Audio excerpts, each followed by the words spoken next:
Au programme du Weekly Tech, Apple a enfin dévoilé la date de sortie officielle de son casque Vision Pro. De son côté, MSI a annoncé au CES la sortie prochaine de sa console portable façon Steam Deck. Toujours en provenance du salon de Las Vegas, Nvidia a levé le voile sur ses prochaines cartes graphiques estampillées Super. Et enfin, pour clôturer cette semaine dédiée à l'innovation technologique, on ira prendre des nouvelles de Sony, qui a aussi fait le plein de nouveautés. Le Weekly, c'est parti.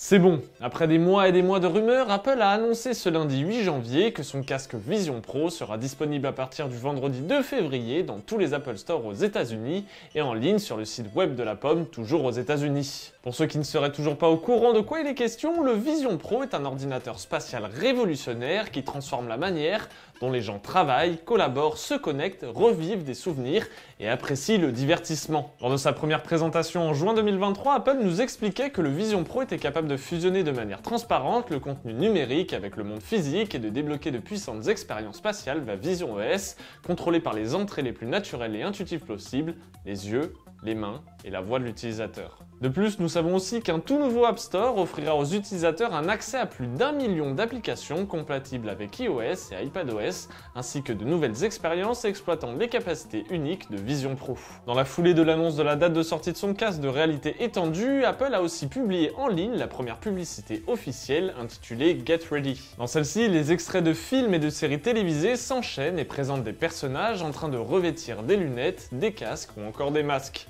On peut notamment repérer des extraits tirés des films Iron Man, Retour vers le futur ou encore Star Wars. Au-delà des clins d'œil respectifs, ces extraits visent surtout à susciter l'enthousiasme autour de l'idée de porter quelque chose sur les yeux, un défi qu'Apple devra relever pour faire du Vision Pro un succès. Au-delà de ça, les fans de la première heure de la pomme reconnaîtront sans doute dans cette pub la structure de la première publicité de l'iPhone intitulée Hello, qui présentait aussi à l'époque des extraits de films et de séries télévisées montrant des gens répondant au téléphone. Cette approche réussie en 2007 semble également fonctionner efficacement pour la publicité du Vision Pro. Les précommandes pour l'Apple Vision Pro débuteront le 19 janvier avec une disponibilité officielle fixée au 2 février. Les utilisateurs intéressés auront également la possibilité d'essayer le casque lors de démonstrations organisées dans les magasins Apple. Malheureusement pour nous autres Européens, tout ceci est uniquement valable pour les États-Unis et il nous faudra vraisemblablement attendre plusieurs mois avant de savoir si oui ou non ce casque d'un nouveau genre débarquera sur d'autres contrées.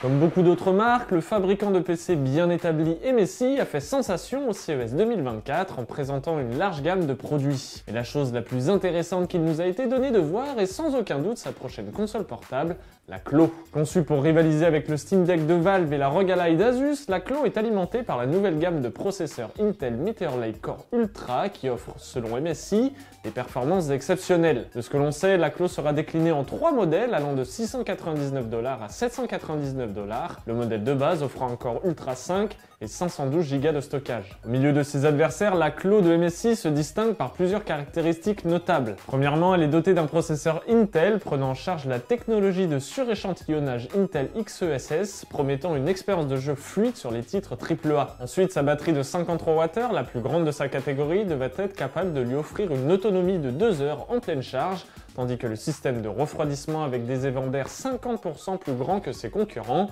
lui permettra de maintenir des performances optimales. À côté de ça, et malgré son nom qui évoque des positions de main inconfortables, MSI assure que la Klo a été optimisée pour obtenir un confort maximal lors de longues sessions de jeu.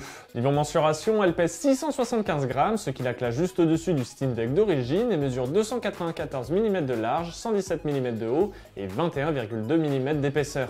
MSI a aussi partagé des informations sur l'écran de sa console qui n'est autre qu'un écran IPS de 7 pouces avec un taux de rafraîchissement de 120 Hz et une résolution de 1080p, ce qui le place entre les résolutions du Steam Deck premier du nom et de la Legion Go. Dotée de 16 Go de RAM et jusqu'à 1 Tera de stockage, la Klo offre également un slot micro-SD pour plus de stockage, un port Thunderbolt 4, une prise casque et un bouton d'alimentation avec capteur d'empreinte digitale.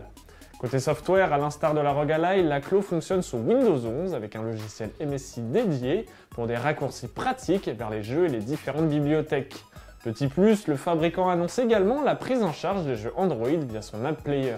Reste maintenant plus qu'à savoir si cette console portable que l'on attend pour le premier trimestre 2024 réussira à se frayer un chemin au milieu de ses adversaires que sont le Steam Deck de Valve, la ROG Ally d'Asus, la Legion Go de Lenovo ou dans une moindre mesure la G Cloud de Logitech.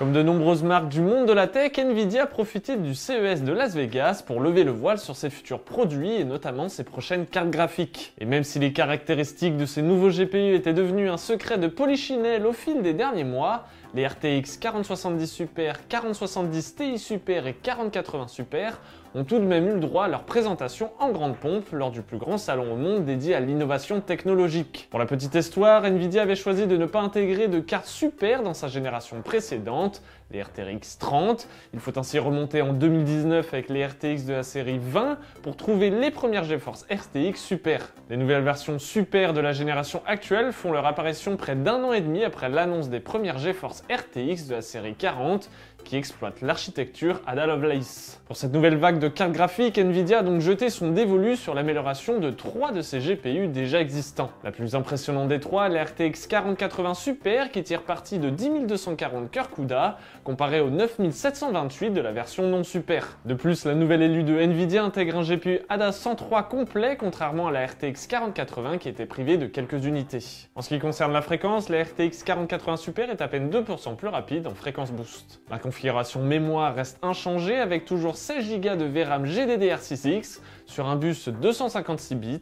Selon Nvidia, les performances en teraflops connaissent une augmentation de 6 à 7%. Poursuivons avec la RTX 4070 Ti Super qui logiquement se rapproche de la RTX 4080. Cette proximité s'explique par le fait que la 4070 Ti Super est alimentée par un GPU AD103 similaire à celui de la RTX 4080 et non par un AD104 qui équipe la 4070 Ti. Le nombre de cœurs CUDA n'augmente que de 10%, atteignant ainsi 8448 au lieu de 7680. Cependant, le GPU bénéficie surtout de 16 Go de VRAM GDDR6X sur un bus de 256 bits, contre 12 Go pour la RTX 4070 Ti.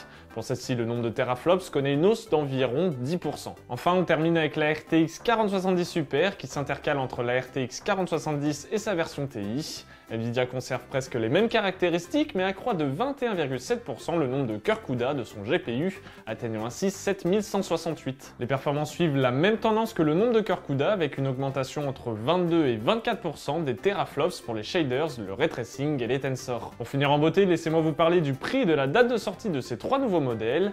La RTX 4080 Super sera disponible dès le 31 janvier 2024 à 1109 €. La RTX 4070 Ti Super sera disponible dès le 24 janvier 2024 à 899 €. Et enfin, la RTX 4070 Super sera disponible dès le 17 janvier 2024 à 659 €.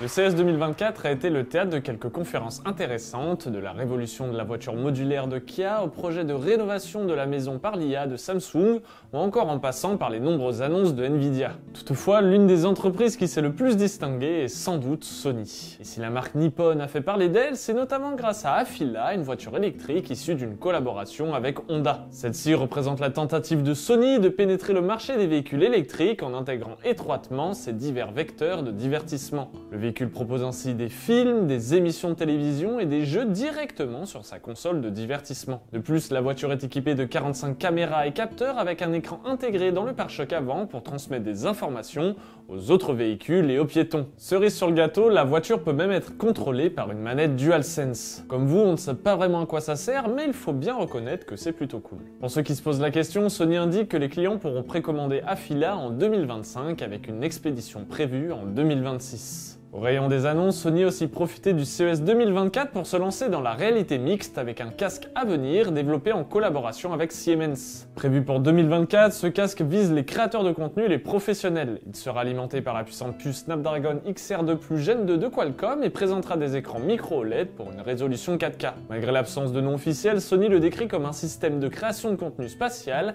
avec pour objectif d'assister dans la création sophistiquée de contenu 3D. Certains verront peut-être au travers de cette annonce le moyen d'envoyer une petite pique à Apple qui s'apprête à lancer aux États-Unis son casque Vision Pro le 2 février prochain. Enfin, Sony a aussi profité du CES pour présenter 3 nouveaux coloris pour sa PlayStation 5 qui sera donc bientôt décliné en bleu, en rouge et en argenté avec des façades mat remplaçables. Ces plaques latérales, radicalement différentes de la version blanche de base, devraient sortir prochainement.